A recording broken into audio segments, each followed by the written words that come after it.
আসসালামু আলাইকুম গাইস, সবাই কেমন আছো? আজকে আমি চকলেট কেক বানাইতেছি। তো প্রথমে শুকনো উপকরণগুলো চেলে নিব। তো ময়দা, কোকো পাউডার, কর্নফ্লাওয়ার আর বেকিং পাউডার পরিমাণ মতো নিয়ে নিয়েছি। এখন চেলে নেব ভালো করে। তো আমার চালা হয়ে গেছে। খুব সহজভাবেই দেখাইতেছি, তোমরা চাইলে এভাবে বানাতে পারো বাসায়। এত কিছু লাগবে না, হাতেই হ্যান্ড বিটার ছাড়াই বানাইতে পারবা, ইলেকট্রিক্যালের বিটার ছাড়া হাতেই। তো 2টা ডিম দেওয়া, 1 কাপ ময়দা 2টা ডিম দিতে হবে। তো এখন ডিম ভেঙে নিছি, ডিমের কুসুম আলাদা করে নিব। তো এই তো ডিমের 2টা কুসুম আলাদা করে নিছি। এখন আমি ভালো করে বিট করে নেব হাতে,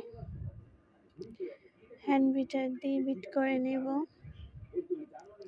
অনেক জোরে জোরে করতে হবে, আস্তে আস্তে করলে হবে না। তোমাদের হাতে যতটুক শক্তি আছে ততটুক দিয়ে করবা, আস্তে আস্তে করলে হবে না। আমার ভিডিও দেখে বুঝতে পারছো আমি কত জোরে জোরে করছি। তো এইভাবে আমি একটু মিক্স করে এখন চিনি অ্যাড করে দেব। তোমাদের পরিমাণ মতো চিনি দিয়ে দিলাম। তোমাদের মিষ্টি যতটুক খাও ততটুক পর্যন্ত দিতে পারো। তো এবার আমি চুলায় বেক করব। একটা হাঁড়িতে বালি দিয়ে বসাই দিলাম। তা হাঁড়ির উপর আমি একটা মাটির দিয়েছি, যে আমি ফোম হয়ে গেছে, আমার ফোম করে নিছি। এবার ফোমে কুসুম মিক্স করে দিলাম। এখন আমি তেল দিয়ে দেব 1 কাপ।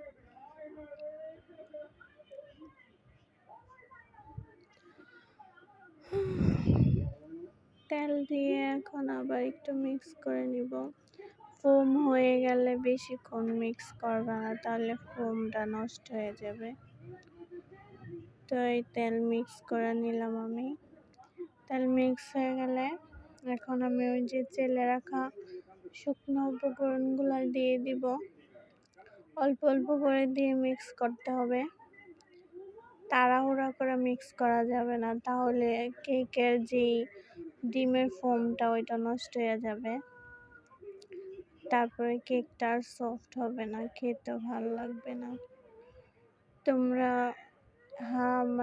ধৈর্য সহকারে এইভাবে মিক্স করে নিবা,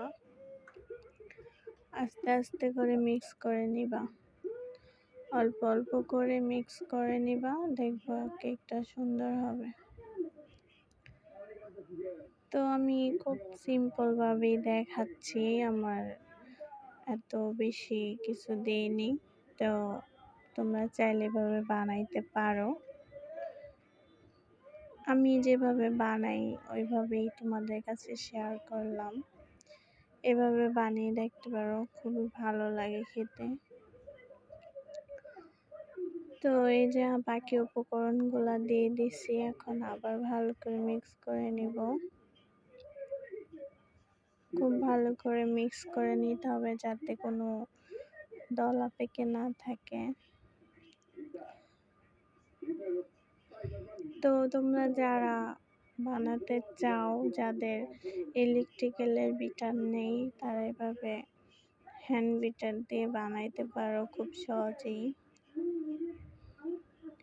একদম পারফেক্ট হবে, তোমরা এভাবে বানাইতে পারো, সমস্যা নেই। বানায়া দেখবা কেমন হয়। আমি আজকে এটা এমনি বানাই দেখাচ্ছি, ক্রিম ট্রিম দিব না, শুধু এমনি বানাবো, ক্রিম ছাড়াই শুধু খাওয়ার জন্য। তো এবার ভালো করে মিক্স করে নিব। ভ্যানিলা এসেন্স দিয়ে দিছি, ভ্যানিলা এসেন্স দেওয়া হয়ে গেছে। এবার আমি একটু মিক্স করে মোল্ডে ঢেলে নিব।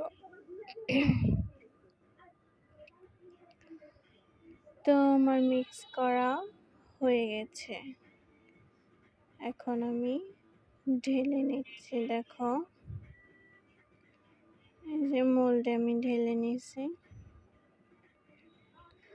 আমার বইয়ের কাগজ ছিল, এটা দিয়ে দিছি আমি। মানে আমি সিম্পলভাবে দেখাইছি, তোমরা অনেকে অনেক মন্তব্য করতে পারো। আমি ঘরোয়াভাবে যেভাবে করে আমি সেভাবেই দেখাইছি। তোমরা যারা চাও এভাবে বানাইতে পারো। তো এই যে 30 মিনিট বেক করে নিছি, এখন আমি নামাই নিছি। এখন আমি তেলে তোমাদের কেটে দেখাচ্ছি কেমন হয়েছে। খুবই সুন্দর হয়েছে, পারফেক্ট, অনেক সফট হয়েছে কেকটা। তোমাদের কেটে আমি দেখাচ্ছি, যে দেখো কি সফট হয়েছে। এখন দেখো, তুমি কাটা দেখলে বুঝতে পারবা কিভাবে কত সফট হয়েছে। এটার উপরে তোমরা ক্রিম দিয়ে ডেকোরেশনও করতে পারো। আমি ক্রিম ছাড়া বানাইছি, আজকে ক্রিম দিইনি, এভাবেই কেটে দেখাচ্ছি। যা এভাবে বানিয়ে খেতে পারো বাসায়, খুবই ভালো হয়। এই যে দেখছো কি পারফেক্ট হয়েছে। তো আল্লাহ হাফেজ, তোমরা বানায় ট্রাই করতে পারো।